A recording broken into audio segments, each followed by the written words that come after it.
গতকাল রাতে কিছু জায়গায় সহিংসতা এবং আতঙ্ক তৈরি হলেও সকাল থেকে মোটামুটি আলহামদুলিল্লাহ ভালোভাবেই ভোট গ্রহণ চলছে। কিছু জায়গায় বিচ্ছিন্ন ঘটনা ছাড়া আমার প্রত্যাশা আছে সারাদিন মানুষ সুষ্ঠুভাবে তাদের ভোটাধিকার প্রয়োগ করতে পারবে। আমি এই ঢাকা 10 আসনের ভোটার, ভোট দিলাম যেহেতু এবার আরো 2টি ব্যালট এবং সকালবেলা এখানে ভোটারের পরিমাণটাও একটু কম হলেও খুবই সুষ্ঠু পরিবেশে নির্বাচন অনুষ্ঠিত হচ্ছে এবং আমি ভোটার ছিলাম আগে 2টা নির্বাচনে, কিন্তু ভোট দিতে পারিনি। এবারই প্রথম ভোট দিতে পারলাম এবং এটা মনে হয় আমাদের মতো আরো প্রায় 4 কোটি তরুণ ভোটারদের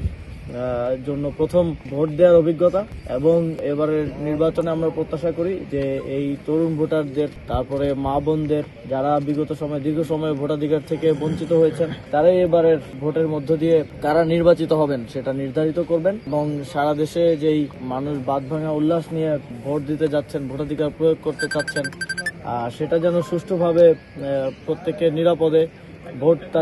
যার ভোট প্রদান করে নিরাপদে বাড়ি ফিরে যেতে পারেন এবং প্রত্যেকটি জায়গায় যেন শান্তিপূর্ণভাবে নির্বাচন অনুষ্ঠিত হয়, সেজন্য আমরা বারবারই আহ্বান জানিয়ে আসছি, আবারও আহ্বান জানাবো।